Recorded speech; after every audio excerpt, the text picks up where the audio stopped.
V84 पशु सिर प्रकटीकरण। लियू जी के शब्दों को सुनकर डू शुओ ने अचानक अपना सिर ऊपर उठाया। अंकल जुओ, यह इतना गंभीर नहीं है। मैं बस यह नहीं चाहता कि फर्श पर लेटा हुआ वह व्यक्ति गार्डिये बैंक्वेट में दिखाई दे। लियू जी एक दुष्ट व्यक्ति नहीं था और उसने इस बात की भी परवाह नहीं की कि डू शुओ ने उससे किस अपमानजनक तरीके से बात की थी। हालांकि वह किसी को भी नहीं छोड़ता था जो लिन युआन पर अपमानजनक ढंग से इशारा करता था, क्योंकि यह न केवल एक अनुचर शूरवीर के रूप में उसके कर्तव्य का उल्लंघन था, बल्कि उसके विश्वास को भी कुचलना था। जब तक लिन युआन के गौरव और लियू जी के विश्वास की बात थी, लियू जी किसी भी समय, किसी भी स्थान पर, और चाहे उसके सामने कोई भी हो, अपने जीवन का बलिदान कर देंगे। लियू जी, जिसे लिन युआन ने बचाया था और जो इस पूरे समय उसके साथ था, जानता था कि अगर मियाओ जुओ को मिडनाइट पैलेस से बाहर निकाल दिया गया तो उसके लिए क्या परिणाम होंगे। हालांकि उन्होंने मियाओ जुओ पर नरमी बरतने से इनकार कर दिया। ये लियू जी का दृढ़ संकल्प था। जुओ मिंग पहले से ही गुस्से से उबल रहा था और उसने पहले ही पाप सफाई करने वाले रोते हुए विलो के नए बैच का उपयोग करके उन लोगों को सबक सिखाने का फैसला कर लिया था जिन्होंने लियू जी का अपमान किया था। लेकिन लियू जी की बात सुनने के बाद जुओ मिंग एक क्षण के लिए रुका और फिर निराशा में मुस्कुराया। जो व्यक्ति आपदा के समय खड़ा होने के लिए तैयार है, वह अपमान के कुछ शब्दों से क्यों परेशान होगा। लगभग राजसी दर्जा प्राप्त करने के बावजूद लियू जी का चरित्र अपरिवर्तित रहा। स्वाभाविक रूप से जुओ मिंग लियू जी के सदाचारी चरित्र के विरुद्ध कार्य नहीं करेगा। तो फिर जैसा तुमने कहा था वैसा ही होगा, युवा राजा। जुओ मिंग की नज़र डू शुओ, फोंगहे, क्यू हेताओ, जेन का युआन और अनुभवी और शीर्ष गुटों के शिष्यों पर पड़ी जो पास में खड़े थे और चिल्लाए, यंगलीज की दयालुता के लिए धन्यवाद। आप सभी पाप सफाई रोने वाले विलो के नीचे पश्चाताप करने से बच गए हैं। आमतौर पर बाहरी लोगों को मिडनाइट पैलेस में प्रवेश की अनुमति नहीं होती है, लेकिन गार्डिये बैंक्वेट यंगलीज का जश्न मनाने के लिए आयोजित किया जा रहा है। अपने बुजुर्गों द्वारा आपको सिखाए गए शिष्टाचार को न भूलें। यदि आप सतर्क बुजुर्गों को पता चलता है कि आपने यंगलीज का अपमान किया है, तो मैं नहीं बल्कि वह व्यक्ति होगा जो आपको सजा देगा। आपके बुजुर्ग आपको खुद पाप शुद्धिकरण पूल में ले जाएंगे। जुओ मिंग के शब्दों से वहां उपस्थित सभी लोगों की रीढ़ में सिहरन दौड़ गई और अनुभवी और शीर्ष गुटों के अनुयायी जो मियाओ जुओ के थोड़ा करीब खड़े थे, उनकी नसों में भय की एक लकीर दौड़ गई। हम निर्दोष हैं, हमने बस थोड़ा पास खड़े होकर कार्रवाई को बेहतर तरीके से देखा। लेकिन जुओ मिंग की निगाहों ने देखने वालों को ऐसा महसूस कराया जैसे वे भी इस हंगामे में शामिल थे। जुओ मिंग के बारे में फैली अफवाहों से यह संभव था कि जो लोग केवल मियाओ जुओ के थोड़ा करीब खड़े होने के दोषी थे, उन्हें भी दंडित किया जा सकता था। जो लोग हंगामे में शामिल नहीं थे, वे लियू जी को सम्मान और अत्यंत कृतज्ञता से देख रहे थे। उन्होंने गिरे हुए मियाओ जुओ को भी घृणा और नफरत से देखा। उनमें से कई लोग मन ही मन मियाओ जुओ को कोस रहे थे। ये सब तुम्हारा दोष है। मैं लगभग पाप शोधन कुंड में बंद हो गया था। पाप शोधक वीपिंग विलो के नीचे एक रात बिताने के बाद किसी को भी स्वास्थ्य लाभ में 5 साल बिताने पड़ते थे, और वह भी तभी जब वह उस रात जीवित बच जाता था। वहां उपस्थित सभी लोगों के लिए 5 वर्ष बहुत कीमती थे। प्रत्येक शीर्ष और अनुभवी गुडगांव परिवार, लॉन्ग परिवार या सी ब्लिस कबीले जैसा नहीं था। अनुभवी और शीर्ष गुटों के कई युवा पीढ़ी के शिष्यों के लगभग 5 या 6 प्रत्यक्ष वंशज थे। जिन लोगों को गार्डिये भोज में भाग लेने के लिए चुना गया था वे पसंदीदा शिष्य थे। लेकिन अगर जुओ मिंग ने उन्हें सजा दी तो गुट में उनकी स्थिति बहुत खराब हो जाएगी। अगर उन्हें ठीक होने में 5 साल और लग गए तो वे कभी वापसी नहीं कर पाएंगे। डू शुओ ने फैंग हे के हाथों को कसकर पकड़ लिया। फैंग हे ने धीरे से डू शुओ को इशारा किया और वे दोनों लियू जी की ओर मुड़े और उसे प्रणाम किया और कहा, आपकी दयालुता के लिए धन्यवाद। डू शुओ और फॉन्ग हे के शब्द एक संकेत की तरह थे, जिसके बाद उपस्थित लोगों ने लियू जी के प्रति धन्यवाद के अपने शब्द दोहराने शुरू कर दिए। जुओ मिंग समय पर पहुंच गया था और उसने सुना कि डू शुओ ने लियू जी से क्या कहा था। भले ही लियू जी ने डू शुओ को जाने देने के लिए कहा था, जुओ मिंग ने बाद में डू शुओ को एक अच्छा सबक सिखाने की योजना बनाई थी। लेकिन अब जब डू शुओ को स्थिति समझ आ गई थी, तो जुओ मिंग ने फने स्टोन मेटल के लिए परेशानी पैदा न करने का फैसला किया। सभी की निगाहें उस पर टिकी थीं और वह उसे धन्यवाद दे रहा था, लेकिन लियू जी ने कोई प्रतिक्रिया नहीं दी। इसके बजाय उसने कहा, फर्श पर पड़े व्यक्ति को एक उदाहरण बनने दो। मुझे उम्मीद है कि कोई भी फिर से लिन युआन की ओर इसी तरह इशारा करने की गलती नहीं करेगा। लियू जी के शब्दों ने ध्यान को लिन युआन की ओर मोड़ दिया। जब से जुओ मिंग ने सिर झुकाया, भीड़ लिन युआन की पहचान के बारे में अनुमान लगा रही थी। जुओ मिंग ने अपना हाथ बढ़ाया और उसकी हथेली से प्रवाहित आध्यात्मिक शक्ति ने मियाओ जुओ को एक चिथड़े की तरह जमीन से खींच लिया। जुओ मिंग एक पल में मिडनाइट पैलेस के बाहर के क्षेत्र से गायब हो गया और बीस्ट हेड फॉरेस्ट में एक विशाल सांप के सामने पुनः प्रकट हुआ। जैसे ही जुओ मिंग के पैर जमीन पर पड़े, सांप जीवित हो गया और 8 मीटर लंबे विशालकाय अजगर में बदल गया। जुओमिंग ने विशालकाय अजगर से कहा, बूढ़े गैंग, यह आदमी यंग लीज को पार कर गया है, इसे मेरे लिए पाप सफाई पूल तक खींचो और कनेक्टेड बीस्ट पार्क के कुछ लोग बाद में उसे ले जाएंगे। विशालकाय अजगर के चेहरे पर शत्रुता का भाव उभर आया।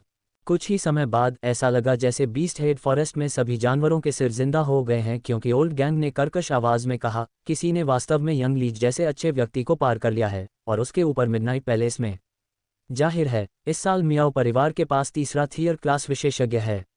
ऐसा लग रहा है कि कनेक्टेड बीस्ट पार्क फल फूल रहा है। जुओमिंग का विनम्र चेहरा ठंडा था, लेकिन जब उसने ओल्ड गैंग की बात सुनी तो उसने अपनी आंखें घुमा लीं। ओल्ड गैंग, इसे युद्ध शक्ति के बारे में बनाना बंद करो। भले ही मियाओ परिवार के पास 100 थियर क्लास विशेषज्ञ हों, फिर भी वे लॉर्डेस चीफ गार्ड का अनादर करने की हिम्मत नहीं करेंगे। गार्ड, ये बैंक्वेट में मियाओ परिवार का नेतृत्व करने वाला व्यक्ति मियाओ क्यूई है।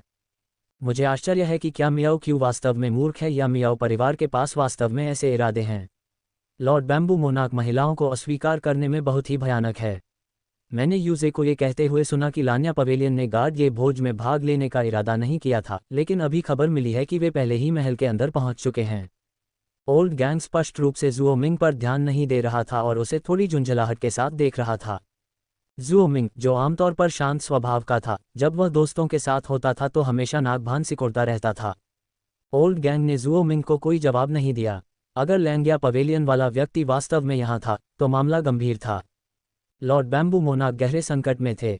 यदि मिडनाइट पैलेस में कोई समस्या उत्पन्न हो जाती तो कोई भी कुछ नहीं कर सकता था जब तक कि चीफ गार्ड लाडेस व्यक्तिगत रूप से हस्तक्षेप न करें। लाडेस चीफ गार्ड के स्वभाव को देखते हुए वह निश्चित रूप से ऐसे मामलों से दूर रहेंगी। ओल्ड गैंग ने बेहोश मियाओ जुओ को देखा और जुओमिंग से कहा, सोल सॉन्ग जीथर बर्ड को बुलाओ और इस लड़के की आत्मा की जांच करो। उसे यंग लीज के गलत पक्ष में क्यों जाना पड़ा? भले ही उसकी आत्मा गंभीर रूप से घायल हो, लेकिन वह पाप सफाई करने वाले वीपिंग विलो द्वारा कोड़े मारे जाने के बाद जाग जाएगा। मुझे देखना है कि मुझे इस लड़के को सबक सिखाने के लिए कितने पाप सफाई करने वाले वीपिंग विलो का उपयोग करना चाहिए। जुओमिंग ने ओल्ड गैंग की तरफ झुंझलाहट भरी नज़र से देखा। ये सीधे तौर पर पूछ सकता था, बजाय इसके कि यह सवाल किया जाए कि मियाओजुओ को सबक सिखाने के लिए उसे कितने पाप शोधन करने वाले वीपिंग विलो की ज़रूरत होगी। मियाओ जुओ की आत्मा की चोट की स्थिति को देखते हुए यह एक पाप शोधक वीपिंग विलो के नीचे 2 दिन तक जीवित नहीं रह पाएगा। लेकिन सच कहूं तो जुओमिंग भी यह जानने को उत्सुक था कि आखिर शिष्ट लियू जी को इतना गुस्सा क्यों आया। जुओमिंग के हाथ की एक लहर से एक पक्षी प्रकार की परी को बुलाया गया, जिसकी पूंछ सितार जैसी थी और जिसके सुंदर रंगीन क्रिस्टल पंख थे। पक्षी के शरीर में कुछ भी खास नहीं था और उसके सफ़ेद पंखों में कोई चमक नहीं थी। हालांकि पक्षी की जीथर जैसी पूंछ पर उगे खूबसूरत रंगीन क्रिस्टल पंख किसी पीपा पर लगे बहुरंगी रत्नों की तरह लग रहे थे। आत्मा गीत जीथर पक्षी ने अपनी पूंछ के पंख हिलाए और एक अजीब और कान को चीर देने वाली धुन बजाई गई। मियाओ जुओ के चेहरे पर पीड़ा की झलक दिखाई दी और जुओमिंग ने मियाओ जुओ की आत्मा की स्थिति की जांच करने के लिए गीत का उपयोग किया। केवल नाइट लीनिंग मून को पता था कि लियू जीलिन युआन का अनुचर शूरवीर था। हालांकि नाइट लीनिंग मून ने जानबूझकर यह नहीं छिपाया कि लियू जीलिन युआन की अनुचर थी, उसने जुओमिंग को भी इसके बारे में नहीं बताया। इस प्रकार जुओमिंग उलझन में था कि लियू जीलिन युआन के प्रति इतना सुरक्षात्मक क्यों था। लियू जी का गुस्सा केवल इसलिए था क्योंकि लिन युआन को मियाओ जुओ द्वारा अपमानित किया गया था। जुओमिंग की पीठ से ठंडा पसीना टपकने लगा। सौभाग्य से कोल्ड मून और मिस्टिक मून मून एम्प्रेस के साथ मिडनाइट पैलेस के अंदर मुख्य क्षेत्र में मीटिंग के लिए गए थे। अन्यथा अगर कोल्ड मून या मिस्टिक मून को पता चला कि उनके यंग लॉर्ड का अपमान किया गया है तो मियाओ जुओ को 10 गुना अधिक गंभीर परिणाम भुगतने होंगे। गार्ड, ये बैंक्वेट योजना के अनुसार आगे नहीं बढ़ पाएगा। चूंकि मियाओ जुओ ने न केवल लियू जी का अपमान किया था बल्कि रेडियंट मून पैलेस के यंग लॉर्ड का भी अपमान किया था, इसलिए जुओमिंग ने ओल्ड गैंग से कहा, आपको मियाओ जुओ को पाप सफाई पूल में भेजने की ज़रूरत नहीं है। बस उसे सकल बीस्ट सिटी में कनेक्टेड बीस्ट पार्क के निवास पर ले जाएं और उसके दादा को बताएं कि हमारे यंग लीज ने अपने पोते को इस स्थिति में इसलिए पहुंचाया क्योंकि उसने रेडियंट मून पैलेस के यंग लॉर्ड का अपमान किया था। वह खुद तय कर सकता है कि उसके पोते के साथ क्या होता है। ओल्ड गैंग को थोड़ा आश्चर्य हुआ क्योंकि उसे उम्मीद नहीं थी कि जमीन पर मौजूद लड़के ने भी रेडियंट मून पैलेस को फंसाया होगा। यह एक अत्यंत गंभीर मुद्दा था। विशालकाय अजगर ने मियाओ जुओ को निगल लिया और एक झटके में गायब हो गया। अल्पविराम। उस समय यूजे के माथे पर पसीना आ गया, यहाँ तक कि जब वह शक्तिशाली आयामी जीवन रूपों का सामना कर रहा था या आयामी जीवन रूपों के समुद्र से घिरा हुआ था, तब भी उसने कभी उन भावनाओं का अनुभव नहीं किया था जो वह अब महसूस कर रहा था। वह नहीं जानता था कि वर्तमान स्थिति में उसे क्या करना चाहिए और वह जल्दबाजी में कोई कदम उठाने का साहस नहीं कर पा रहा था। सभी महत्वपूर्ण लोग मिडनाइट पैलेस के मुख्य क्षेत्र में बैठक में थे, जबकि मिडनाइट पैलेस के आंतरिक क्षेत्र में शीर्ष गुटों और अनुभवी गुटों के लोग थे। जुओ मिंग के साथ कैंची कागज पत्थर का खेल जीतने के बाद यूजे ने मिडनाइट पैलेस के आंतरिक क्षेत्र का प्रबंधन करना चुना था, क्योंकि उसने सोचा था कि यह एक आसान काम होगा। हालांकि उन्हें उम्मीद नहीं थी कि लांग्या पवेलियन का वह व्यक्ति, जिसने शुरू में निमंत्रण को अस्वीकार कर दिया था, अंत में इसमें शामिल होने का फैसला करेगा। सुंदर बैंगनी सुनहरे बांस के डिजाइन और सुनहरी चपरासी कढ़ाई वाले पारंपरिक बैंगनी कपड़े पहने एक महिला मिडनाइट पैलेस के आंतरिक क्षेत्र के प्रवेश द्वार पर खड़ी थी। उसके चेहरे पर सौम्यता थी और उसके कानों में मोती लगे हुए थे, जो जीवन का प्रतीक प्रतीत होते थे। स्वप्निल बादलों के रंग के मोतियों की एक माला उसके गले में लटक रही थी। यह उस महिला की उपस्थिति थी जिसके कारण यूजे के माथे पर पसीना आ गया था। फैशनेबल महिला ने आते ही सबका ध्यान अपनी ओर खींच लिया। इससे पहले दिग्गज गुटों के लोग वांग फुक्सियांग को केवल लान्या मंडप के रहस्यमय मालिक के रूप में देखते थे। केवल कुछ शीर्ष गुट ही थे जो वांग फुक्सियांग और लॉर्ड बैम्बू मोनाक के बारे में जानते थे। जब से लॉर्ड बैम्बू मोनाक पर दुर्भाग्य का दाग लगा था और उन्होंने प्रमुख गुटों के लिए कानून क्रिस्टल बनाना बंद कर दिया था, तब से वांग फुक्सियांग और लॉर्ड बैम्बू मोनाक के बीच का रहस्य खुलकर सामने आ गया था। यहाँ तक कि वरिष्ठ गुट के लोग भी जानते थे। अब जब रहस्य उजागर हो गया था, तो शीर्ष गुट भी वांग फुक्सियांग को नीची नज़र से देखने की हिम्मत नहीं कर रहे थे। चाहे ये वास्तविक हो या दिखावा, शीर्ष गुटों के सभी नेता वांग फुक्सियांग को सम्मान की दृष्टि से देख रहे थे। उनकी नज़रें भी बैंगनी कपड़े पहने किसी अन्य व्यक्ति की ओर थीं। म्याओ क्यू ने जो बैंगनी रंग के कपड़े पहने थे, उनमें 2 लाल पेड़ थे जिन पर लाल फल कढ़ाई किए गए थे। लाल पेड़ों के बगल में बांस की कुछ धुंधली छवियां थीं। शीर्ष गुटों के नेता घबरा गए। वांग फुक्सियांग और म्याओ क्यू के एक दूसरे के खिलाफ लड़ने से क्या अच्छा हो सकता है। उन्होंने कभी कल्पना भी नहीं की थी कि एक दिन ऐसा आएगा जब वे बांस सम्राट को निहार सकेंगे। लॉन्ग टू, जो ली जेन के साथ बैठा था, ने समय देखा। मिडनाइट पैलेस के मुख्य क्षेत्र में जो बैठक चल रही थी, वह अब तक समाप्त हो जानी चाहिए थी। वह सोच रहा था कि जब भगवान बांस सम्राट आएंगे और वांग फुक्सियांग और मियाओ क्यूई को देखेंगे तो उनके चेहरे पर क्या भाव होगा।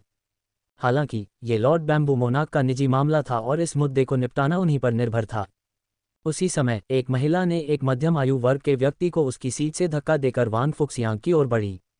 अधेड़ उम्र का आदमी ध्यान भटकाकर भाप से पकाए गए ग्योकुरो खजूर शॉर्टकेक का एक टुकड़ा खा रहा था, जबकि महिला ने गुस्से में उसका कान खींचते हुए कहा, ली चांगलिन, तुम बस खाते ही रहते हो। तुम जहां भी जाते हो खाते ही रहते हो। अब मेरे साथ बहन जियान का अभिवादन करने के लिए आओ। ली चांगलिन ने जल्दी से ग्योकुरो खजूर शॉर्टकेक का बचा हुआ हिस्सा अपने मुंह में ठूंस लिया और उस महिला से नम्र स्वर में कहा जो उसका कान पकड़कर उसे खींच रही थी, यंगयिंग, तुम ही थी जिसने कहा था कि इस ग्योकुरो खजूर शॉर्टकेक का स्वाद बहुत अच्छा है। मैं ये देखना चाहता था कि क्या मैं ये पता लगा सकता हूँ कि इसे कैसे बनाया जाता है ताकि मैं इसे तुम्हारे लिए घर पर बना सकूँ। अपने नम्र और उदास स्वर के अलावा ली चांगलिन ने महिला की ओर जानबूझकर कुछ बार आंखें झपकाईं। महिला ने इस पर यकीन नहीं किया और थूकते हुए बोली, इतने सालों पहले तुमने मुझे इसी तरह धोखा दिया था। अगर तुमने मेरी तरफ इस तरह से आंख नहीं मारी होती तो मैं 20 साल पहले तुम्हारे साथ भाग नहीं पाती। मेरे साथ ऐसा करने की कोशिश मत करो। चलो चलते हैं। एक चतुर दिखने वाले मोटे आदमी ने महिला की बातें सुनी और सोचा, भगवान का शुक्र है कि मैं होशियार हूँ। बड़े भाई और छोटी बहन के साथ रहने से कुछ भी अच्छा नहीं हो सकता। मैं स्पिरिट फूड पवेलियन को कितनी सहजता से चला रहा हूँ, उससे बढ़कर कुछ नहीं है। महिलाएं सबसे डरावनी प्राणी हैं। वे मुझे कभी भी लोहे की कड़ाही जितना खुश नहीं कर सकती। जब उसने अपनी पत्नी की बात सुनी तो ली चांगलिन का मुंह खुला का खुला रह गया। ये वही बात कैसे है? मैंने सिर्फ इस बार पलकें झपकाईं, लेकिन 20 साल पहले भी मैंने मुंह बनाया था। लेकिन जब उसने सुना कि उसकी पत्नी वांग फुक्सियांग से बातचीत करना चाहती है और यहाँ तक कि उसे सिस्टर जियांग कहकर संबोधित करती है, तो ली चांगलिन को थोड़ा असहज महसूस हुआ। वांग फुक्सियांग कम से कम 70 साल के थे, जबकि उनकी पत्नी अभी 40 साल की भी नहीं थी। उन्हें वांग फुक्सियांग को आंटी जियांग कहना चाहिए। लेकिन जब वे वांग फुक्सियांग के पास पहुंचे तो ली चांगलिन ने उन्हें सिस्टर जियांग कहकर संबोधित किया और सोचा, अगर मैं उन्हें आंटी जियांग कहूँगा तो शायद मेरी पिटाई हो जाएगी। दूसरी ओर उन्हें सिस्टर जियांग कहने से ऐसा लगता है कि मैं बांस सम्राट की ही पीढ़ी का हूँ। हे, यह एहसास बहुत अच्छा है। ली चांगलिन ने तुरंत वांग फुक्सियांग को कुछ और बार सिस्टर जियांग कहकर पुकारा।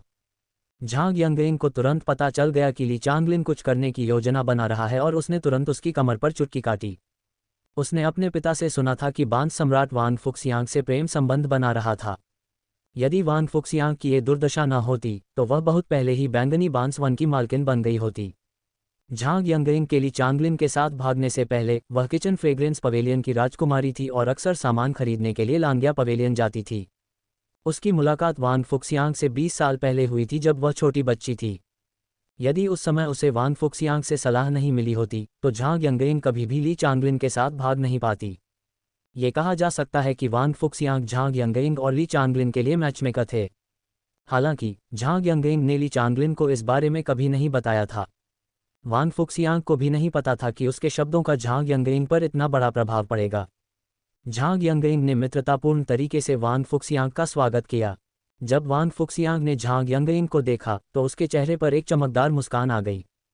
उसकी मुस्कान इतनी शानदार थी कि ऐसा लग रहा था जैसे चेरी के फूलों की झड़ी मिडनाइट पैलेस के भीतरी क्षेत्र में तैर रही हो। वान फुक्सियांग के चेहरे पर पुरानी यादें ताज़ा हो गईं, लेकिन जैसे ही उसने झांग यंगइंग से कहा उसका चेहरा तुरंत उतर गया। बहन यंग, मुझे कुछ काम निपटाना है, मैं जल्द ही आपसे मिलूंगी। वान फुक्सियांग मियाओक्वी की ओर बढ़ा, जो अपना सर्वश्रेष्ठ प्रदर्शन करने की कोशिश कर रही थी। मियाओक्वी से बेहतर कोई नहीं जानता था कि वान फुक्सियांग और बांस सम्राट के बीच क्या संबंध था। इसलिए शीर्ष श्रेणी 4 सृजन मास्टर मियाओक्यू घबरा गया। जब उसने वान फुक्सियांग के दुर्भाग्य और बांस सम्राट पर इसके प्रभाव के बारे में सोचा तो मियाओक्यूई ने तुरंत अपना धैर्य वापस पा लिया। वान फुक्सियांग हल्के से आगे बढ़ी और जब उसकी स्कर्ट हिली तो चपरासी की पंखुड़ियां बांस के जंगल के फर्श पर गिरती हुई प्रतीत हुईं। वह शांतिपूर्वक मियाओक्वी के पास गई और मियाओक्वी को थोड़ी शर्म महसूस हुई। चाहे इसके पीछे कोई भी कारण रहा हो, लेकिन निश्चित रूप से उसके पास वान फुक्सियांग की तुलना में कम नैतिक आधार था। क्लास 4 क्रिएशन मास्टर होने या कनेक्टेड बीस्ट पार्क का हिस्सा होने के बावजूद मियाओक्यूई वान फुक्सियांग के साथ बहस शुरू नहीं कर सकी।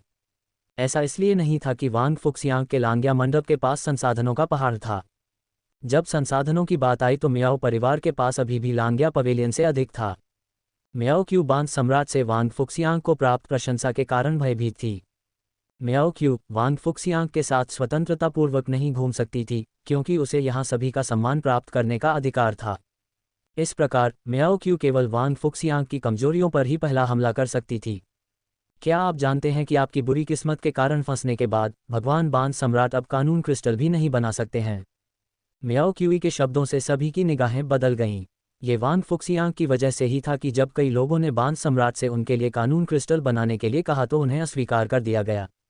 भीड़ के और अधिक अनुमान लगाने से पहले ही एक मधुर लेकिन कठोर आवाज़ सुनाई दी। फू वेंजू मुझसे प्रभावित था और अब मेरी बदकिस्मती में फंस गया है।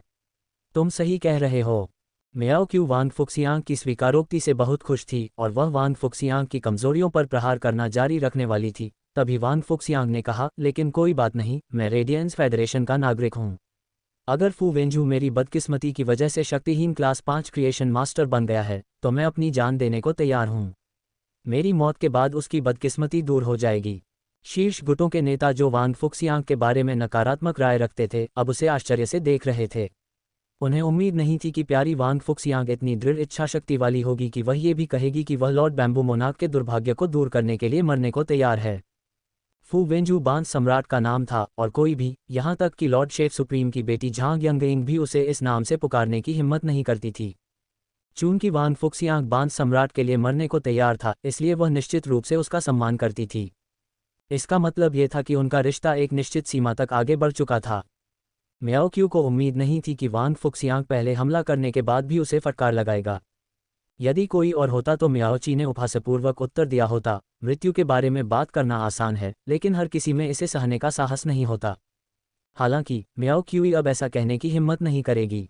यदि उसने सचमुच ऐसा कहा और वान फुक्सियांग की मौत हो गई तो बांस सम्राट निश्चित रूप से उसके पीछे पड़ जाएगा।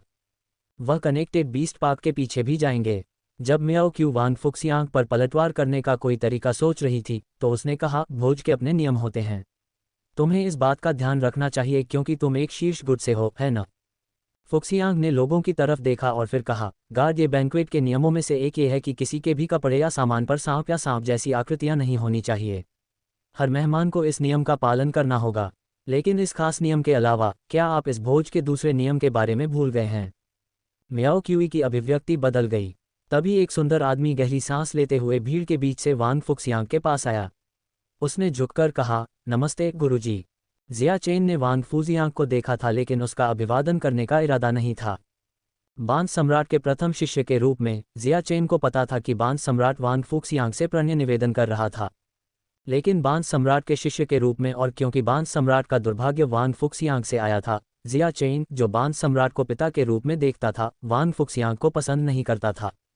इसके अलावा वान फुक्सियांग बांस सम्राट को अस्वीकार करने के तरीके ढूंढ रहा था और उसके साथ रहने के लिए कभी सहमत नहीं हुआ।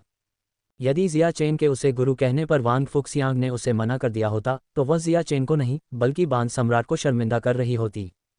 हालांकि जिया चेन अपने गुरु को अच्छी तरह से जानता था और जानता था कि उसे वान फुक्सियांग के लिए खड़ा होना ही होगा, चाहे कुछ भी हो। एक शिष्य के रूप में यह उनका कर्तव्य था। जिया चेन ने जिस तरह से वान फुक्सियांग को संबोधित किया, उससे भीड़ में बड़ी प्रतिक्रिया हुई। यहाँ तक कि लॉन्ग टू और ली जेन भी हैरान दिखे। जिया चेन हमेशा गंभीर रहा था और बैंगनी बांस वन का प्रबंधन करने में बांस सम्राट की मदद करता था। अब जिया चेन के शब्दों ने मूलतः वान फुक्सियांग को बदनाम कर दिया था। वह मूलतः ये घोषणा कर रहा था कि वान फुक्सियांग बैंगनी बांस वन की मालकिन थी। जिया चेन की उपस्थिति ने मियाओ क्यूई के खट्टे चेहरे का रंग उड़ा दिया।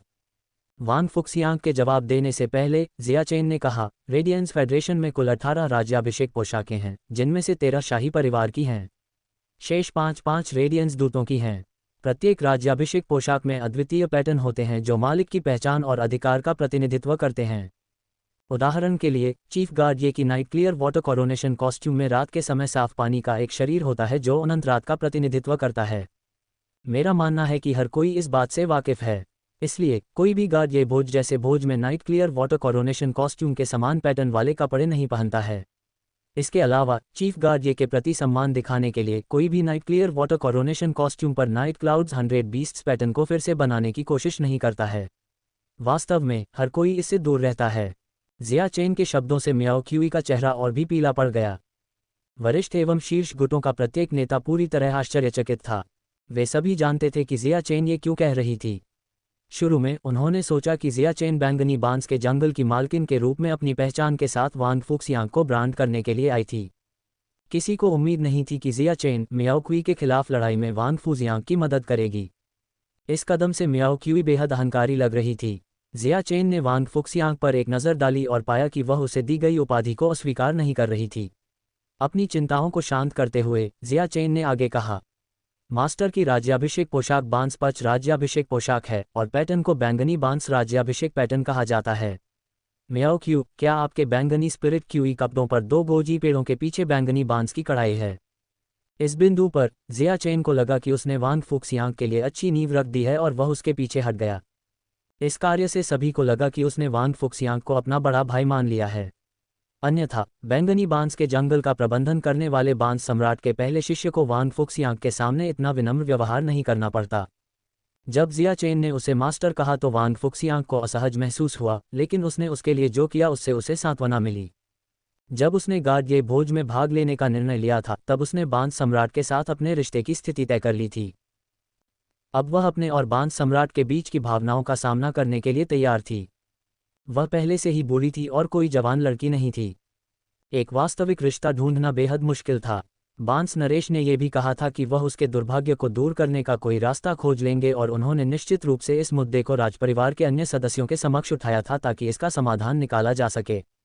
वान फुक्सियांग ने मन बना लिया था कि अगर उसे अपनी बुरी किस्मत को दूर करने का कोई रास्ता नहीं मिला तो वह खुशी खुशी बांस सम्राट के लिए अपनी जान कुर्बान कर देगी। वह अपने पसंदीदा आभूषण पहनकर बांस सम्राट की बाहों में कूदने वाली थी। यदि वह उसके लिए मर गई तो वह निश्चित रूप से उसे जीवन भर याद रखेगा। अब जब उसकी परेशानियां दूर हो गई थीं, तो वान फुक्सियांग ने जिया चेन को अपना गुरु कहना स्वीकार कर लिया था। उसने एक आकर्षक मुस्कान बिखेरी और पीले रंग की मियाओ क्यूई की ओर मुड़ी, जो उसकी तुलना में दयनीय दिख रही थी, और कहा, फू वेंजू ने मुझे कपड़ों का ये सेट दिया। पीले रंग के चपरासी पैटर्न के नीचे बैंगनी बांस की कढ़ाई के बड़े पैच में गोल्डन थेर्च बांस के सोने के धागे का इस्तेमाल किया गया है। ये वही धागा है जिसका इस्तेमाल फू वेंजू के बांस पच कोरोनेशन कॉस्ट्यूम पर कढ़ाई में किया गया है। मियाओ क्यू, आपके कपड़ों पर सिले हुए हल्के बांस इतने बारीक हैं कि लगता है कि वे भी गोल्डन थेराच बांस के सोने के धागे से बने हैं। आपने इन कपड़ों पर अच्छी खासी रकम खर्च की होगी। आप वास्तव में मिड ब्रीड गोल्डन थेर्च बांस को खोजने में कामयाब रहे और इसमें से सोने के धागे निकालकर बैंगनी बांस की कढ़ाई की, जो कि बैंगनी बांस के राज्याभिषेक पोशाक के समान है। क्या फू वेंजू ने आपको बैंगनी बांस के राज्याभिषेक पोशाक की नकल करने की अनुमति दी थी? या क्या आप राज्याभिषेक पैटर्न को इतना कम महत्व देते हैं कि आप गार्ड ये भोज में पहने जाने वाले स्पिरिट क्यूई कपड़ों पर राज्याभिषेक पैटर्न को आकस्मिक रूप से फिर से बनाने में सहज हैं? मियाओ क्यू ने अपना सिर नीचे कर लिया और उसकी ओर से कोई आवाज़ नहीं सुनी गई। वह सचमुच अपमानित थी। कनेक्टेड बीस्ट पार्क से आई क्लास 4 क्रिएशन मास्टर के रूप में उसे शीर्ष गुटों से भी सम्मान मिला। यहाँ तक कि अनुभवी गुटों के नेताओं को भी उसके सामने अपना सिर झुकाना पड़ता था। फिर भी वह अब एक सार्वजनिक मजाक बन गई थी। उसने कभी उम्मीद नहीं की थी कि वांग फुक्सियांग गार्ड ये भोज में भाग लेंगे। यह एक रहस्य था कि वह गार्ड ये भोज में मियाओ परिवार का प्रतिनिधित्व कर रही थी, और यह निर्णय तभी लिया गया था जब मियाओ परिवार को पता चला कि वांग फुक्सियांग ने गार्ड ये भोज के निमंत्रण को अस्वीकार कर दिया था। मियाओ क्यू जानती थी कि अगर वांग फुक्सियांग न होता तो जिया चेन कभी भी उससे परेशान नहीं होती। सबसे कुलीन समूह। मियाओ क्यू के पास कहने के लिए शब्द नहीं थे। वह राज्याभिषेक के नियमों का अनादर करने का अपराध स्वीकार करने की हिम्मत नहीं जुटा पा रही थी। उसने जो आत्माची कपड़े पहने थे उनमें उसने बहुत मेहनत और पैसा लगाया था। उसने स्वयं को अधिक सम्मानित दिखाने के लिए ऐसा किया था, लेकिन इसका उल्टा असर उसी पर पड़ा। मिडनाइट पैलेस के मुख्य क्षेत्र में हो रही बैठक समाप्त होने वाली थी। मिडनाइट पैलेस के भीतरी क्षेत्र में और अधिक हंगामा होने से रोकने के लिए युजे जल्दी से वांग फुक्सियांग के पास गया और उसे प्रणाम करके कहा, महारानी, मुख्य क्षेत्र में बैठक समाप्त होने वाली है। मियाओ क्यूई ने राज्याभिषेक पैटर्न का अनादर करके गार्ड ये बैंक्वेट के नियमों को तोड़ा है। मैं उसे परिसर से बाहर निकाल दूंगा ताकि गार्ड ये बैंक्वेट सुचारू रूप से आगे बढ़ सके। मैं इस घटना के बारे में मियाओ परिवार के नेता को सूचित करूंगा और सुनिश्चित करूंगा कि वे आपसे इसका बदला लें। यद्यपि युजे को वांग फुक्सियांग और बांस सम्राट के बारे में पता था, फिर भी उसे देवरानी कहकर संबोधित करने की आवश्यकता नहीं थी। चूंकि जिया चेन ने वांग फुक्सियांग को बैंगनी बांस वन की मालकिन की उपाधि से सम्मानित किया था, इसलिए युजे को अब उसे देवरानी के रूप में संबोधित करना पड़ा, भले ही बांस सम्राट ने व्यक्तिगत रूप से वांग फुक्सियांग की पहचान की पुष्टि नहीं की थी। युजे को लगा कि मियाओ क्यूई को जो परिणाम भुगतने पड़ रहे हैं वह उसके लायक ही हैं। बांस सम्राट को इस घटना के बारे में ज़रूर पता चलेगा। वह पहले से ही मियाओ क्यू के बार बार उसे लुभाने के प्रयासों और कनेक्टेड बीस्ट पार्क के संकेत से परेशान था। भले ही बांस सम्राट ने मियाओ क्यू द्वारा वांग फुक्सियांग का अपमान करने की इस घटना को विनम्रता से देखने का फैसला किया हो, फिर भी वह कनेक्टेड बीस्ट पार्क पर अपना गुस्सा निकाल ही देगा। वांग फुक्सियांग कोई अनुचित व्यक्ति नहीं थी और मियाओ क्यू को निशाना बनाने के पीछे उसका अपना कारण अवश्य था।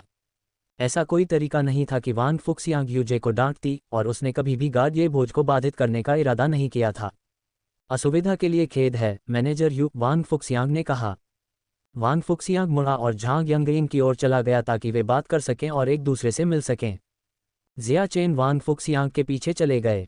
उसी समय ली चांगलिन की नज़र जिया चेन से मिली। ली चांगलिन ने लापरवाही से जिया चेन को आंख मारी और जिया चेन तुरंत ही अपने गुस्से को दबाते हुए लाल हो गया। धिक्कार है ली चांगलिन, एक अधेड़ उम्र के आदमी के रूप में तुम अभी भी इतने परेशान करने वाले कैसे हो। जिया चेन ने जानबूझकर अपना सिर ली चांगलिन से दूर कर लिया। जब उसने ली चांगलिन को देखा तो जिया चेन को याद आया कि जब वे बच्चे थे तब ली चांगलिन ने जिया चेन का सिर मुंडा दिया था और उसे अपनी आध्यात्मिक शक्ति का उपयोग करके उसके सिर पर अंडा तलने का आदेश दिया था। ली चांगलिन ने तो यहाँ तक शिकायत की थी कि जिया चेन की आत्मा इतनी कमजोर थी कि अंडे का स्वाद अच्छा नहीं था। कैसा बदमाश है। फिर भी मियाओ क्यूई एक शीर्ष श्रेणी 4 सृजन मास्टर थी, इसलिए युजे ने उस पर बल का प्रयोग नहीं किया। मियाओ क्यू ने एक विशेष सुरंग के माध्यम से मध्यरात्रि महल से बाहर युजे का पीछा किया। चलते समय मियाओ क्यू ने कई बार युजे के साथ बातचीत शुरू करने की कोशिश की, लेकिन उसने उसकी बिल्कुल भी मदद नहीं की। मियाओ क्यू ने सोचा, ये पहले से ही तय हो चुका है कि मुझे गार्ड ये बैंक्वेट से बाहर निकाल दिया जाएगा। जब मैं घर लौटूंगा तो मुझे अनिवार्य रूप से दंडित किया जाएगा। मैं केवल यही उम्मीद कर सकता हूं कि मियाओ जुओ अच्छा प्रदर्शन करे और आज स्टेज में शीर्ष 3 पदों में से एक जीते। कम से कम इससे कनेक्टेड बीस्ट पार्क को कुछ गौरव तो मिलेगा। उसने मियाओ जुओ को दी गई सलाह के बारे में सोचा और महसूस किया कि उसे कला मंच पर शीर्ष 3 स्थानों में से एक जीतने में कोई समस्या नहीं होनी चाहिए, क्योंकि उसके पास वह वस्तु थी जो उसने उसे दी थी। गार्ड ये बैंक्वेट के मुख्य कार्यक्रम मार्शल स्टेज और मार्शल आर्ट स्टेज थे। अधिकांश क्रिएशन मास्टर्स में प्रभावशाली लड़ाई क्षमताएं थीं। इस प्रकार अधिकांश लोग जिन्हें थोड़ा सा भी मौका मिला वे स्वयं को साबित करने के लिए मार्शल आर्ट स्टेज में भाग लेना पसंद करेंगे। युवा पीढ़ी जिनके पास क्रिएशन मास्टर शक्तियां नहीं थीं, लेकिन जिनमें मजबूत लड़ने की क्षमता थी, वे मार्शल स्टेज में भाग लेंगे। परिणामस्वरूप कला मंच तीनों चरणों में सबसे कमजोर बन गया। मियाओ जुओ पहले से ही एक शीर्ष श्रेणी 3 क्रिएशन मास्टर था। उसके पिता ने उसे उसकी आत्मा की रक्षा के लिए जो कीमती वस्तु दी थी, वह आत्मा को थोड़े समय के लिए स्पिरिट द्रव के मिश्रण में इस्तेमाल करने में भी सक्षम कर सकती थी। मियाओ क्वी के चेहरे पर सहजता का भाव आ गया। अल्पविराम। जुओ मिंग ने बेहोश मियाओ जुओ को उठाया और मिडनाइट पैलेस से बाहर निकल गया, गाओ फैंग ने लिन युआन के कंधे को जोर से थपथपाया और कहा, अरे लिन युआन, तुम्हें क्या हो गया है? तुमने मुझे अपनी पहचान के बारे में क्यों नहीं बताया? गाओ फैंग की हरकतों से लॉन्ग ताओ, ली हुआन और लियू जी की पलकें झपकने लगीं। अगर किसी और ने लिन युआन के कंधे पर इतनी जोर से मारा होता तो लियू जी कोई और चाल चलती। हालांकि लियू जी को गाओ फैंग और लिन युआन के बीच के रिश्ते के बारे में पता था। जब भी गाओ फैंग लिन युआन के साथ होता, वह लगातार लिन युआन के कंधे पर थप्पड़ मारता रहता। लिन युआन ने हंसते हुए कहा, आपने नहीं पूछा। लिन युआन को गाओ फैंग का असली व्यक्तित्व बहुत पसंद था क्योंकि वह हमेशा स्पष्ट और सीधा रहता था। यहाँ तक कि जब गाओ फैंग उसे बुलाता था तो लिन युआन परेशान चेहरे के साथ गाओ फैंग की अपने गुट के विस्तार और अपने जीवन में घटित चीज़ों के बारे में शिकायत सुनता था। हालांकि वह कभी भी ऊब नहीं पाता था क्योंकि गाओ फैंग बहुत ईमानदार था। सच कहें तो लिन युआन ने गाओ फैंग के सामने अपनी पहचान उजागर करने का इरादा नहीं किया था और गाओ फैंग ने भी उससे नहीं पूछा था। जब गाओ फैंग ने सुना कि लिन युआन ने क्या कहा तो उसने अपनी आंखें इस तरह घुमाईं जैसे कि वह कह रहा हो, मैं अब जानना चाहता हूँ, मुझे अब बताओ। लिन युआन ने इधर उधर देखा और पास ही में एक खाली जगह की ओर इशारा करते हुए कहा, क्यों न हम वहां बैठकर बातें करें? हम कुछ खा भी सकते हैं। जब लिन युआन और लियू जी पहुंचे तब तक शाम के 6 बजे बज चुके थे और उनके पास खाना खाने का समय नहीं था। लिन युआन को भूख लगने लगी थी। जल्द ही लियू जी को मार्शल स्टेज और लिन युआन को कला स्टेज में भाग लेना होगा। वे खाली पेट ऐसी गंभीर प्रतियोगिताओं में भाग नहीं ले सकते थे। लॉन्ग ताओ, ली हुआन, लियू जी, गाओ फैंग और लिन युआन खाली क्षेत्र में चले गए। आसपास मौजूद हर कोई समूह का पीछा करना चाहता था, लेकिन एक कदम भी आगे बढ़ने की हिम्मत नहीं जुटा पा रहा था। वे सब देख चुके थे कि मियाओ जुओ के साथ क्या हुआ था और अब एक कदम आगे बढ़ाना अपमान के रूप में देखा जा सकता था, जिसके परिणामस्वरूप उन्हें भी बाहर निकाल दिया जाता। सन निंगजियांग लिन युआन के पास गया और उसके कान में फुसफुसाया, हेलो, हम फिर से मिल रहे हैं। मुझे उम्मीद नहीं थी कि तुम बिना मास्क के इतने जवान दिखोगे। लिन युआन ने अपनी बाहें उठाईं और सुन निंगजियांग के चेहरे पर आत्मविश्वास की झलक देखी। वह उसकी बात को नकारने ही वाला था कि उसने कहा, क्यों न हम वहां जाकर बात करें। सन निंगजियांग की आंखें चमक उठीं। लिन युआन, लियू जी, लॉन्ग ताओ, ली जुवान और गाओ फैंग से बना समूह वर्तमान में मिडनाइट पैलेस के बाहर खड़ा सबसे कुलीन समूह था। युआन चंद्र महारानी का शिष्य था, जबकि लियू जी चीफ गार्ड ये का शिष्य था। राजघराने के 2 शिष्यों और शीर्ष गुटों के 2 एकमात्र वंशजों को अपने परिवारों को संभालने के लिए नियत किया गया था, जबकि ली जुवान डार्क क्लाउड्स बर्ड श्राइन का पसंदीदा सबसे बड़ा बेटा था। इस समूह के साथ किया गया कोई भी आकस्मिक परिचय कंडेंस फेरी ऑर्चर्ड के लिए बहुत लाभकारी होगा। इनमें से किसी एक व्यक्ति के पास वह वस्तु हो सकती है जो उसकी दादी की चोटों को ठीक कर सकती है। जब तक वे खाली क्षेत्र में पहुंचे, ली जुवान और लॉन्ग ताओ ने पहले ही गाओ फैंग को लिन युआन की पहचान बता दी थी। हालांकि गाओ फैंग ने लिन युआन को किसी भी तरह से अलग नहीं देखा। उसे बस ऐसा लगा जैसे वह एक सपने में था। उसका भाई बहुत अद्भुत था, लेकिन अब गाओ फैंग को पता था कि कैसे लिन युआन कांस्य महाकाव्य फे का उत्पादन करने में सक्षम था और धब्बेदार मूंगा जेड का पोषण करता था, जिसे केवल शिखर वर्ग 4 निर्माण मास्टर्स द्वारा ही आसानी से पोषित किया जा सकता था। थोड़ी देर तक बातचीत करने के बाद चीफ गार्ड ये के शिष्य के रूप में अपनी पहचान के नाम पर लियू जी लॉन्ग ताओ से परिचित हो गया, जिसे वह पहले से जानता था, गाओ फैंग और ली जुवान से। किसी ऐसे व्यक्ति से जिसे आप पहले से जानते थे, नई पहचान के आधार पर परिचय होना बहुत अजीब लगा। जब उसने लिन युआन की 3 अलग अलग पहचानों के बारे में सोचा तो लियू जी को अचानक एहसास हुआ कि लिन युआन को ये क्यों मजेदार लगा। सन निंगजियांग उन 5 लोगों के साथ बातचीत में शामिल हो गई। उसने ली जुवान और लॉन्ग ताओ के साथ मिलकर काम करना शुरू कर दिया। डार्क क्लाउड्स बर्ड श्राइन ने एवियन प्रकार के फे को पोषित किया, जबकि कोइलिंग ड्रैगन्स वैली ने ड्रैगन प्रजाति के फे को पोषित किया।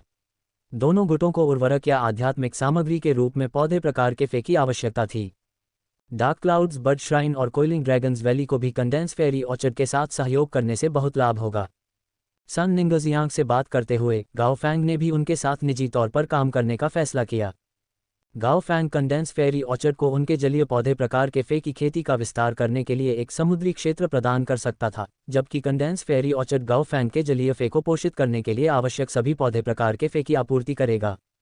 3 सहयोग प्राप्त होने और कंडेंस फेरी ऑर्चर्ड के व्यवसाय में महत्वपूर्ण विस्तार के साथ सन निंगजियांग बहुत खुश था। उसने महसूस किया कि लिन युआन के साथ रहना अविश्वसनीय था, क्योंकि जब तक वह उसके साथ थी उसे अनगिनत लाभ मिलते रहे। लिन युआन को अचानक याद आया कि वेन यू ने ऑरोरा पराग की जांच में क्या पाया था। उसने पाया था कि कंडेंस फेरी ऑर्चर्ड बाजार में ऑरोरा पराग का 40% उत्पादन करता है। इसलिए लिन युआन ने सुन निंगजियांग से कहा, सुन निंगजियांग, क्या इस साल तुम्हारा ऑरोरा पराग परिपक्व हो गया है? सन निंगजियांग ने सिर हिलाया और जवाब दिया, औरोरा पराग अगले 2 या 3 महीनों में सबसे सस्ता होगा और तब सबसे अधिक मात्रा में पराग इकट्ठा किया जाएगा। बोलते समय उसे लिन युआन और सी ब्लिस कबीले के बीच सहयोग की याद आई। सन निंगजियांग ने लिन युआन की सी ब्लिस कबीले के प्रति शत्रुता को देखा था और औरोरा पराग के बारे में सोचा था। इस प्रकार उसने कंडेंस फेरी ऑर्चर्ड की औरोरा पराग की बाहरी बिक्री को रोक दिया था। उन्होंने 36 प्रमुख शहरों में 10,000 से अधिक दुकानों से नियमित रूप से औरोरा पराग एकत्रित करना भी शुरू कर दिया था। इसके परिणामस्वरूप बाजार में औरोरा पराग की आपूर्ति कम हो गई। इसके जवाब में, जब भी कीमत में काफ़ी वृद्धि होने वाली होती थी, सन निंगजियांग ने बाजार में बड़ी मात्रा में औरोरा पराग को इंजेक्ट कर दिया था। यदि सन निंगजियांग ने बाजार में औरोरा पराग उपलब्ध कराना बंद कर दिया, तो बाजार में औरोरा पराग की लगभग खाली आपूर्ति से तुरंत उच्च मुद्रास्फीति हो जाएगी। सन निंगजियांग ने लिन युआन के लिए ये सब एक छोटा सा काम किया था। लिन युआन ने सन निंगजियांग से बाजार में औरोरा पराग की आपूर्ति कम करने के लिए कहने का इरादा किया था। वह कंडेंस फेरी ऑर्चर्ड को बिक्री में हुए नुकसान की भरपाई करेगा। उसने यह उम्मीद नहीं की थी कि उसके और सी ब्लिस कबीले के बीच की बातचीत को सुनने के बाद सन निंगजियांग इस तरह के निर्णय पर पहुंचेगा। अब सन निंगजियांग वह हथियार बन गया था जो सी ब्लिस कबीले को अंतिम झटका देगा। सुन निंगजियांग पहले से ही औरोरा पराग के बाजार के 40% हिस्से पर नियंत्रण रखती थी, और अब जब वह शेष 60% हिस्सा खरीद रही थी, तो उनका बाजार के लगभग 70% हिस्से पर नियंत्रण हो गया। लिन युआन शेष राशि प्राप्त करने के लिए फूल ब्रोकेड मोती के व्यापार का उपयोग कर सकता था।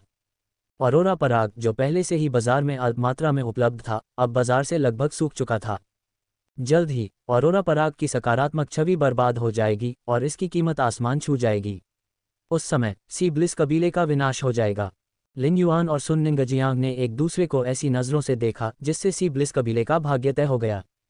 लिन युआन ने लॉन्ग ताओ को देखा और पूछा, बड़े भाई लॉन्ग, क्या कोइलिंग ड्रैगन वैली के नियंत्रण में 4 आयामी दरारों से 8 सम्राट बख्तरबंद मार्शल भगवान कीड़े प्राप्त करना संभव है?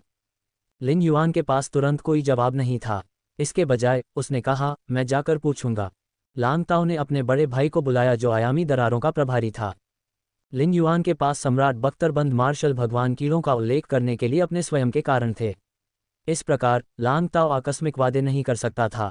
अपने बड़े से बात करने के बाद लॉन्ग ताओ ने लिन युआन से कहा, भंडारण में कुछ पूर्ण सम्राट बख्तरबंद मार्शल भगवान कीट शव हैं और साथ ही कानून स्रोत क्रिस्टल भी हैं जो सम्राट बख्तरबंद मार्शल भगवान कीटों के शरीर से निकाले गए थे। लिन युआन ने जल्दी से अपना सिर हिलाया। वह अपनी गाड़ी खींचने के लिए लाशों का इस्तेमाल नहीं कर सकता था। यद्यपि लिन युआन को कानून स्रोत क्रिस्टल की आवश्यकता थी, लेकिन सम्राट बख्तरबंद मार्शल भगवान कीटों और अन्य कक्षा 8 आयामी जीवन रूपों के शरीर से कानून स्रोत क्रिस्टल के बीच कोई अंतर नहीं था। लिन युआन जीवित सम्राट बख्तरबंद मार्शल भगवान कीड़े चाहता था। उसने लॉन्ग ताओ से गंभीरता से पूछा, क्या मेरे लिए कोइलिंग ड्रैगन की घाटी से 12 जीवित सम्राट बख्तरबंद मार्शल भगवान कीड़े प्राप्त करना संभव है? लॉन्ग ताओ का मुंह खुला का खुला रह गया जब उसने ये समझने की कोशिश की कि लिन युआन को जीवित सम्राट बख्तरबंद मार्शल भगवान कीड़ों की आवश्यकता क्यों थी। सम्राट बख्तरबंद मार्शल भगवान कीट कोइलिंग ड्रैगन घाटी का सबसे नापसंद वर्ग 8 विदेशी कीट था। उनकी लड़ने की शक्ति बहुत मजबूत थी और सम्राट बख्तरबंद मार्शल भगवान कीट से निपटने के लिए हमेशा एक शिखर सम्राट श्रेणी के विशेषज्ञ की आवश्यकता होती थी। इससे कोइलिंग ड्रैगन्स वैली के शीर्ष विशेषज्ञ संसाधनों की एक बड़ी मात्रा बर्बाद हो गई। इसका मांस इतना कठोर था कि ड्रैगन प्रजाति के परियों को भी इसे खाने के बाद अपच हो जाती थी। जब मांस को अपशिष्ट के रूप में बाहर निकाल दिया गया, तब भी उसका आकार बरकरार रहा। कोइलिंग ड्रैगन की घाटी के लिए जीवित सम्राट बख्तरबंद मार्शल भगवान कीड़े प्राप्त करने का एक मौका था जिसे लिन युआन चाहता था। चूंकि उसके पास उनसे मुठभेड़ का मौका था, इसलिए लॉन्ग ताओ के पास लिन युआन को अस्वीकार करने का कोई कारण नहीं था। जीवित सम्राट बख्तरबंद मार्शल भगवान कीटों को प्राप्त करना संभव है, लेकिन मैं निश्चित नहीं हूं कि वे कब दिखाई देंगे। लॉन्ग ताओ के चेहरे पर परेशानी की झलक दिखी। यद्यपि सम्राट बख्तरबंद मार्शल भगवान कीट वर्ग 4 के विदेशी कीट आयामी दरारों में दिखाई देते थे, जिन्हें कोइलिंग ड्रैगन की घाटी नियंत्रित करती थी, और शिखर सम्राट श्रेणी के विशेषज्ञ सम्राट बख्तरबंद मार्शल भगवान कीटों को मार सकते थे, ये कीट लड़ने और क्षति पहुंचाने में उत्कृष्ट थे। जीवित सम्राट कवचधारी मार्शल गॉड कीटों को लंबे समय तक नियंत्रित करना असंभव था। यहाँ तक कि शीर्ष सम्राट श्रेणी के विशेषज्ञ भी यह गारंटी नहीं दे सकते थे कि वे जिन सम्राट कवचधारी मार्शल गॉड कीटों को नियंत्रित कर रहे थे वे सुरक्षित रहेंगे। एक पूर्णतया सुरक्षित सम्राट बख्तरबंद मार्शल गॉड कीट को पकड़ने के लिए थियर्थ श्रेणी के विशेषज्ञों की आवश्यकता थी। लॉन्ग ताओ के दादाजी एक थियार क्लास विशेषज्ञ थे। फिर भी उनके दादाजी के लिए सम्राट बख्तरबंद मार्शल गॉड कीट को पकड़ने के लिए आयामी दरार में जाना अनुचित था, सिर्फ लिन युआन के लिए। इसलिए लॉन्ग ताओ ने व्यवहारिक रूप से कहा, एक जीवित सम्राट बख्तरबंद मार्शल भगवान कीट को पकड़ना मुश्किल है। क्या घायल लोग काम करेंगे? लिन युआन ने अपना सिर हिलाया और कहा, बड़े भाई लॉन्ग, अगर यह सुविधाजनक हो तो क्या आप मुझे सूचित कर सकते हैं जब आप क्लास 4 एलियन कीट आयामी दरार में सम्राट बख्तरबंद मार्शल भगवान कीट का सामना करते हैं। मैं तुरंत उसे पकड़ने के लिए किसी को भेजूंगा। लिन युआन ने महसूस किया कि हालांकि एंडलेस समर ने गार्ड ये बैंक्वेट से पहले उसकी उम्मीद के अनुसार क्रिएशन ब्रीड में तब्दील नहीं किया था, लेकिन अगर वह इसे लॉ क्रिस्टल प्रदान करना जारी रखता है तो यह अगले कुछ दिनों में क्रिएशन ब्रीड में विकसित हो सकता है। अंतहीन समर ने ज्ञानोदय कानून को समझ लिया था जो मन को नियंत्रित कर सकता था। इस प्रकार जब ज्ञानोदय कानून ज्ञानोदय दुनिया में बदल गया तो सृजन अंतहीन समर सम्राट बख्तरबंद मार्शल भगवान कीट को आसानी से नियंत्रित करने और उसे दूर के हवेली से वापस लाने में सक्षम होगा। लिन युआन के शब्दों से लॉन्ग ताओ को लगा कि लिन युआन में चंद्र महारानी का शिष्य होने के अलावा भी बहुत कुछ है। यद्यपि लिन युआन चंद्र महारानी का शिष्य था, फिर भी उसे आग श्रेणी के विशेषज्ञों को लापरवाही से आदेश देने का अधिकार नहीं होना चाहिए। लेकिन लिन युआन के बोलने के तरीके से यह स्पष्ट था कि वह आसानी से आग श्रेणी के विशेषज्ञों को आदेश दे सकता था। चाहे यह इसलिए था क्योंकि चंद्र महारानी ने लिन युआन पर प्यार बरसाया था या इसलिए कि लिन युआन ने खुद महारथी श्रेणी के विशेषज्ञों की शक्ति का इस्तेमाल किया था, ये बिल्कुल आश्चर्यजनक था।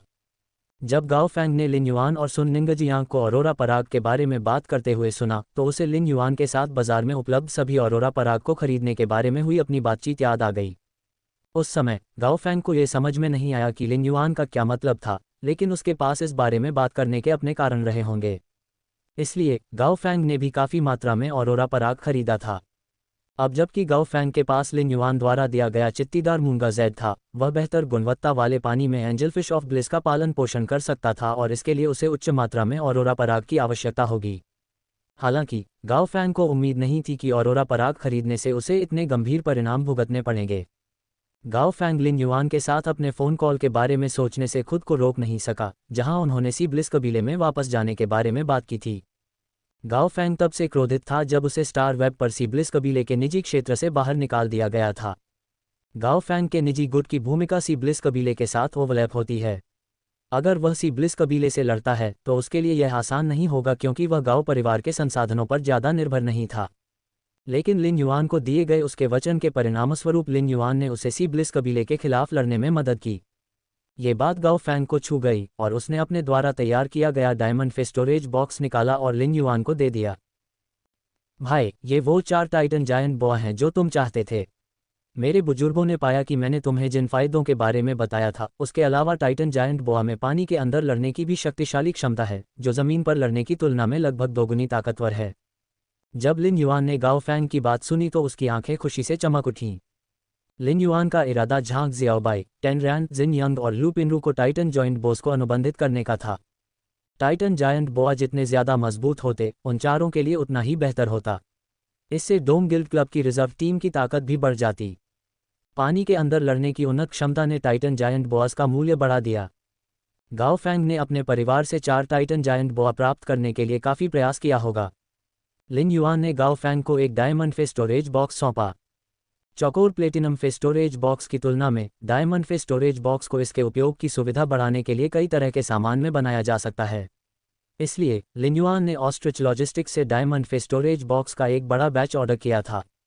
आजकल जब भी लिन युआन बड़ी संख्या में माल का व्यापार करता था तो वह माल ले जाने के लिए डायमंड फिश स्टोरेज बॉक्स का उपयोग करना चुनता था। लिन युआन ने गाओ फैंग से कहा, इसी बात पर हम सहमत हुए थे। जब गाओ फैंग ने फिश स्टोरेज बॉक्स के अंदर देखा तो उसने पाया कि चित्तीदार मूंगा जैड के अलावा, जिस पर वह और लिन युआन सहमत हुए थे, वहां 2 जैड बनावट वाले लकड़ी के तख्ते और एक बाहरी परत के साथ एक स्वर्गीय युवती ग्रेड मौलिक मोती भी थे। गाओ फैंग जानता था कि यह लिन युआन की ओर से उसे दिया गया मुआवजा था। जब गाओ फैंग को पता चला कि लिन युआन को टाइटन जायंट बोआ की जरूरत है तो उसने तुरंत अपने दादा को बुलाया।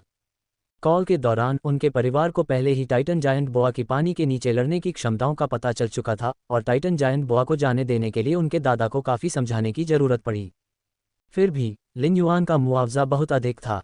टाइटन जायंट बोआ की पानी के नीचे लड़ने की क्षमताओं के बावजूद 4 टाइटन जायंट बोआ का संयुक्त मूल्य केवल एक बाहरी परत के साथ एक स्वर्गीय युवती ग्रेड मौलिक मोती के बराबर था।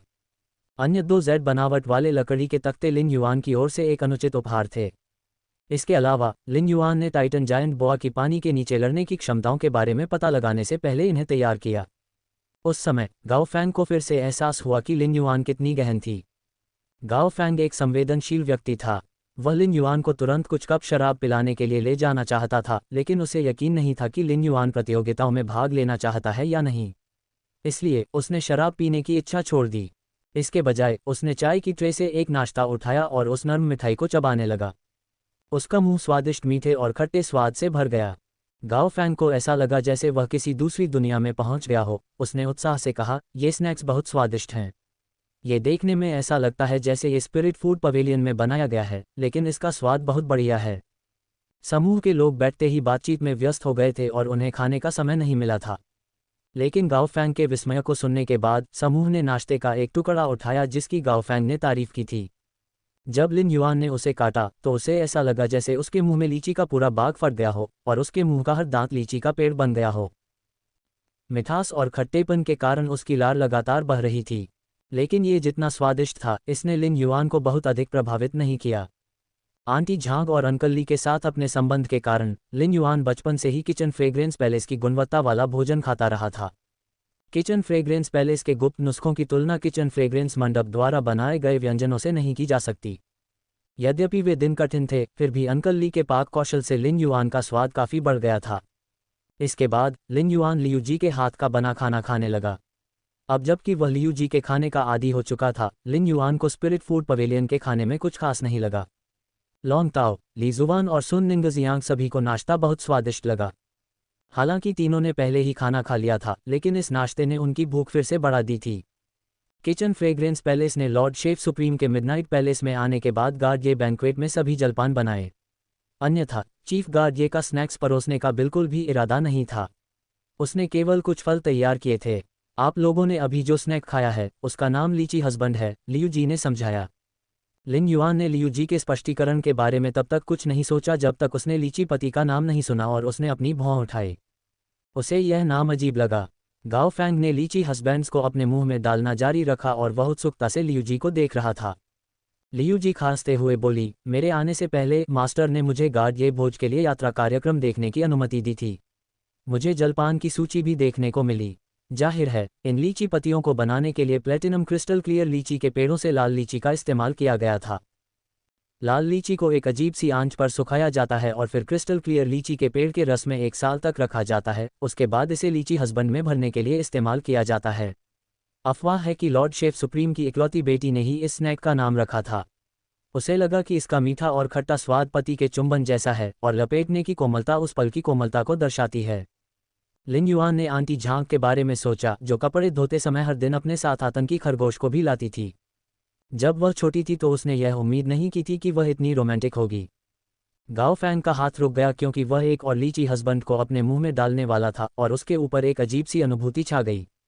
यह कोई रहस्य नहीं था कि शेफ सुप्रीम की इकलौती बेटी ने उनके पहले शिष्य से विवाह किया था।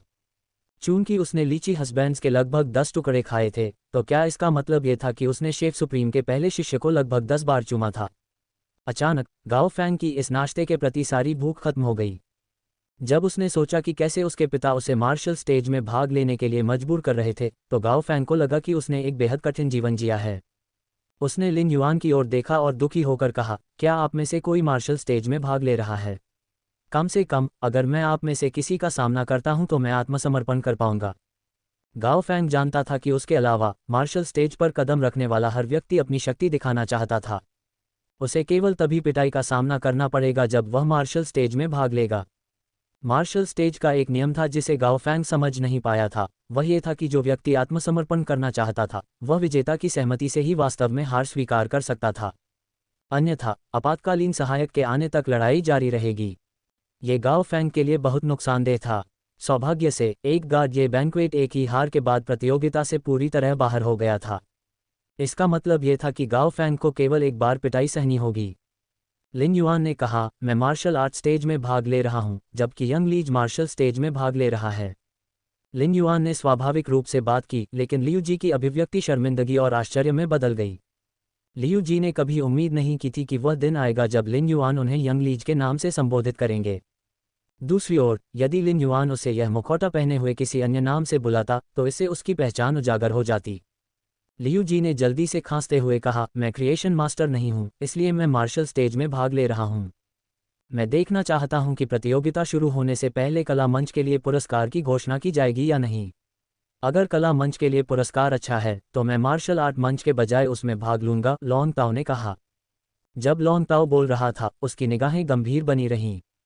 वह समझ गया कि गार्डिये बैंक्वेट उसके लिए शीर्ष गुटों के अन्य शिष्यों के सामने अपनी शक्ति साबित करने का मौका नहीं था। यद्यपि वह रेडियंस 100 सीक्वेंस का सीक्वेंस #3 था, फिर भी उसने अपनी शक्ति को छिपाना जारी रखा। यदि वे दोनों लोग गंभीर थे तो उसके 1 मिनट से अधिक टिकने की कोई संभावना नहीं थी। चूंकि उसे रेडियंस सेक्रेड हॉल में उनके खिलाफ लड़ने का मौका मिला था, इसलिए गर्वित लॉन्ग ताओ को वास्तव में एहसास हो गया था कि कहीं न कहीं हमेशा अधिक शक्तिशाली लोग मौजूद होते हैं। ये पहले ही घोषित कर दिया गया था कि मार्शल आर्ट स्टेज के लिए पुरस्कार एक पवित्र स्रोत जीवन रूप था, लेकिन कला स्टेज और मार्शल स्टेज के लिए पुरस्कारों की घोषणा अभी तक नहीं की गई थी। इसलिए लॉन्ग ताओ ने पुरस्कार देखने तक अपना निर्णय स्थगित रखने का निर्णय लिया।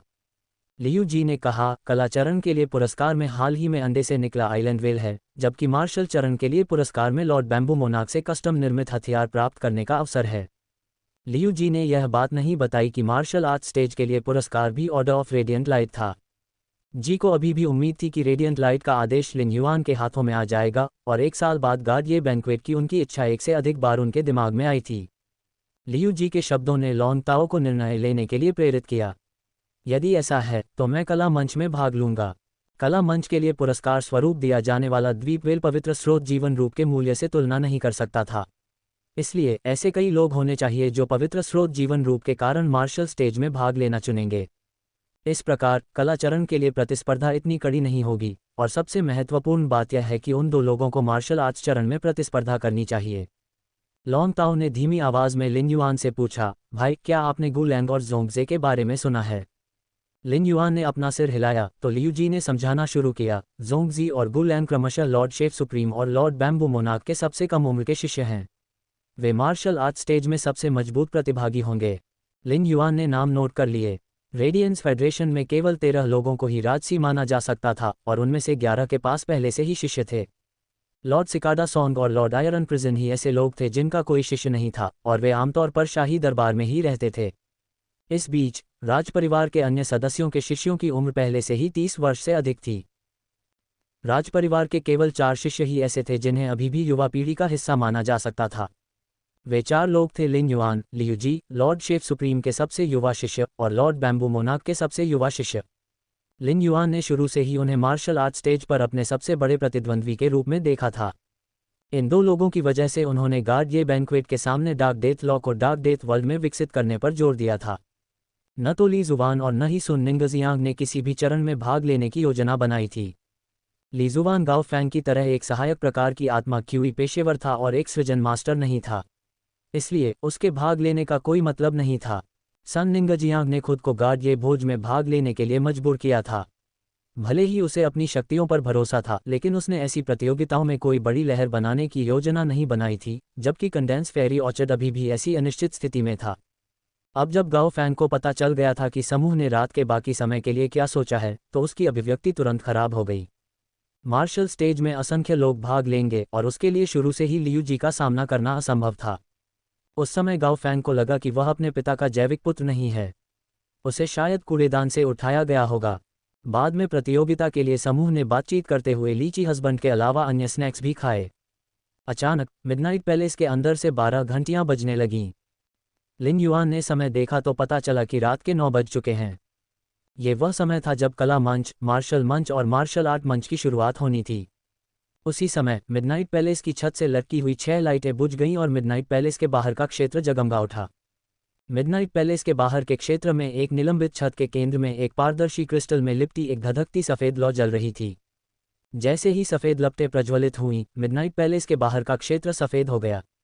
लिन युआन को एहसास हुआ कि हालांकि सफ़ेद लपटें सूर्य के प्रकाश की तरह दिख रही थीं, लेकिन यह अंधा करने वाली नहीं थीं, बल्कि सफ़ेद लपटों से अत्यधिक ऊर्जा का अनुभव किया जा सकता था। लिन युआन ने सफ़ेद लपटों की जांच करने के लिए सच्चे डेटा का उपयोग किया और पाया कि यह एक शीर्ष श्रेणी की धधकती सूर्य विचित्र ज्वाला थी। यह विचित्र उच्च श्रेणी की विचित्र ज्वाला कक्षा 5 के रसातल आयामी दरारों से आई थी, लेकिन यह हर किसी में दिखाई नहीं दी। एक बार जब यह विचित्र ज्वाला शीर्ष स्तर पर पहुंच गई तो यह अमूल्य हो गई। प्रत्येक उच्च श्रेणी की विचित्र ज्वाला अत्यंत कीमती थी, तथा प्रत्येक प्रकार की ज्वाला प्रायः केवल एक ही होती थी। ऐसा प्रतीत होता है कि मिडनाइट पैलेस के बाहर के क्षेत्र को रोशन करने के लिए लटकती हुई लाइट के रूप में इतनी कीमती वस्तु का उपयोग करना बहुत ही विलासितापूर्ण था। लिन युआन ने जुओ मिंग को अपने पास आते देखा और उसके साथ एक आदमी चल रहा था जिसके चेहरे पर अजीब सा भाव था। वह आदमी ऐसा लग रहा था जैसे उसने अभी अभी कुछ अविश्वसनीय बात सुन ली हो और वह अपने आप को शांत करने की पूरी कोशिश कर रहा हो। यूझे ने मियाओ क्यूई को मियाओ परिवार के निवास पर वापस भेज दिया था, लेकिन उसे ये देखने की उम्मीद नहीं थी कि मियाओ जुओ उनसे पहले ही आ चुकी थी। क्या कनेक्टेड बीस्ट पार्क का हर व्यक्ति पागल हो गया था? गार्ड ये बैंक्वेट में उन सब ने क्यों उपद्रव शुरू कर दिया? यहाँ तक कि युवा भी नहीं जानता था कि सीमा पार नहीं करनी चाहिए। यूझे के लौटने के बाद उसने जुओ मिंग को ढूंढा और पता लगाया कि मियाओ जुओ को क्यों भेजा गया था।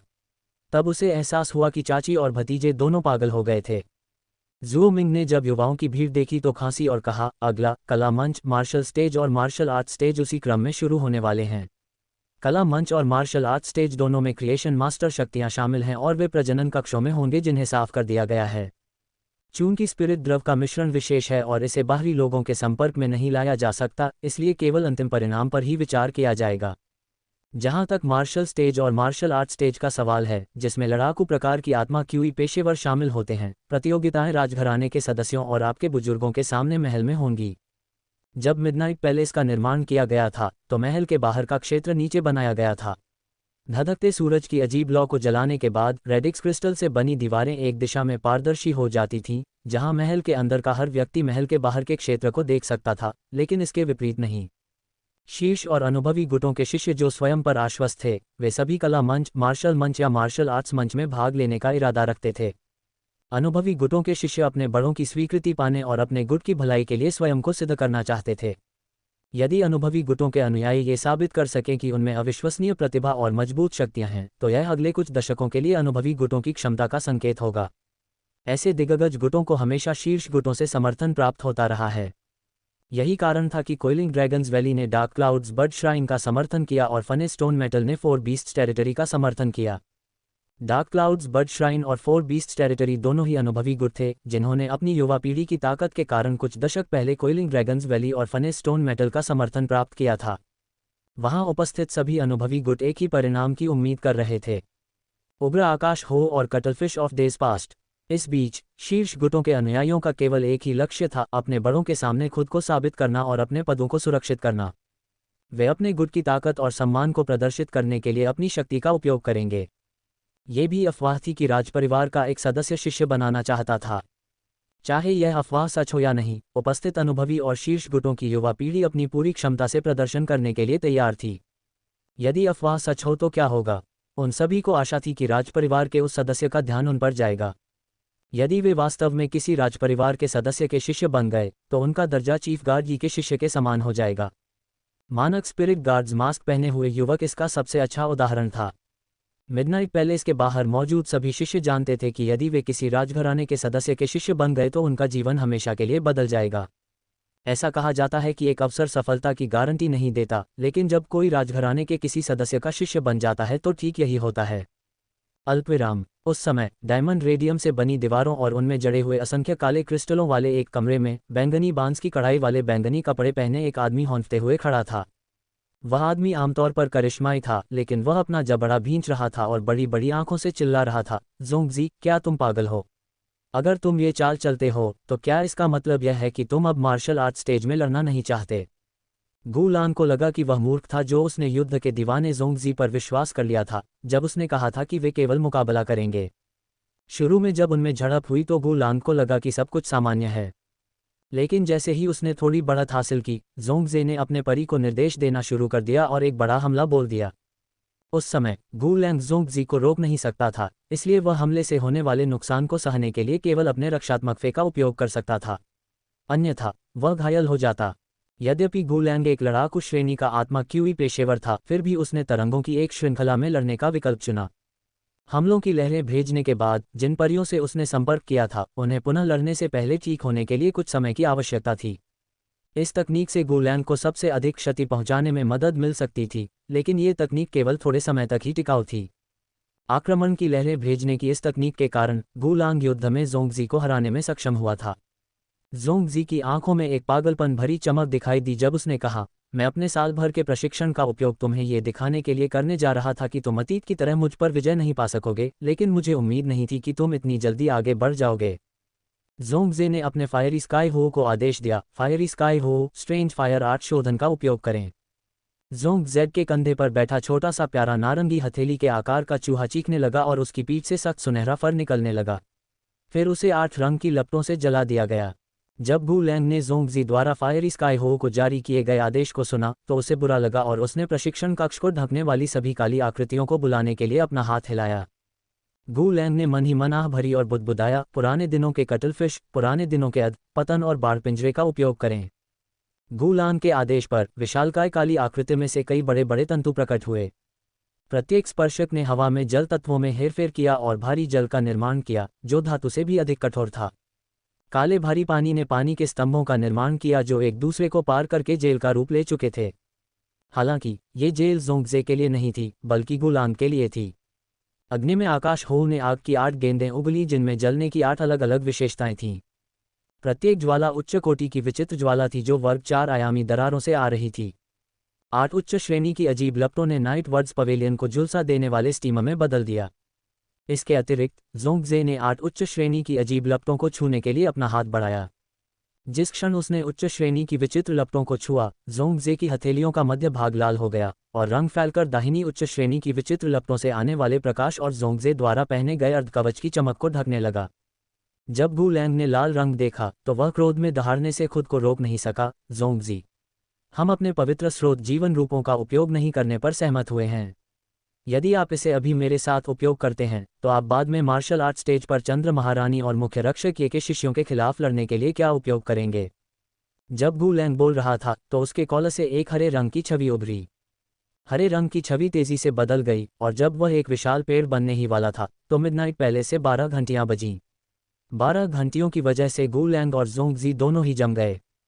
लड़ाई के दौरान गू लैंग के शब्द ज़ोंगज़ी तक पहुंचने के लिए पर्याप्त नहीं थे, जो लड़ाई के एड्रेनालाइन में बहुत अधिक तल्लीन था। हालांकि 12 घंटियां उसे जगाने में सक्षम थीं। लाल रंग वापस ज़ोंगज़ी की हथेली पर आ गया और उसके हाथ की एक लहर के साथ 8 उच्च श्रेणी की अजीब लपटें उग्र आकाश हो द्वारा निगल ली गईं। ज़ोंगज़ेड के चेहरे पर शर्मिंदगी और असहजता का भाव था जब उसने गू लैंग से कहा, मुझे माफ़ करना गू लैंग। मैं फिर से नियंत्रण खो बैठा। शुक्र है कि 12 घंटियों ने मुझे जगा दिया। ज़ोंगज़े हमेशा से ही उदासीन रहा है और उसकी अजीब मुस्कान उसे थोड़ा बचकाना बना रही है। गू लैंग ने नाटकीय ढंग से अपनी आंखें घुमाईं। मैं तुम्हारे साथ दोबारा मुकाबला करने से पहले ही मर जाऊंगा। भले ही मैं हमेशा के लिए अकेला रह जाऊं, मैं तुम्हारे साथ दोबारा कभी मुकाबला नहीं करूंगा। दूसरों के साथ मुकाबला करने से हम करीब आते हैं, लेकिन तुम्हारे साथ मुकाबला करने से मेरी जान जा सकती है। ज़ोंगज़े के लिए उसकी प्रभावशाली शक्ति को हटाना काफ़ी आसान था, लेकिन गू लैंग के लिए यह इतना आसान नहीं था। ज़ोंगज़े के खिलाफ लड़ाई में गू लैंग के दोनों परियों ने अपनी आध्यात्मिक शक्ति का उपयोग कर लिया था। कटलफिश ऑफ डेज पास्ट ने ओल्ड डेज डिजनरेशन और फ्लड केज का उपयोग किया था और फ्लड केज अब पूरी तरह से बन चुका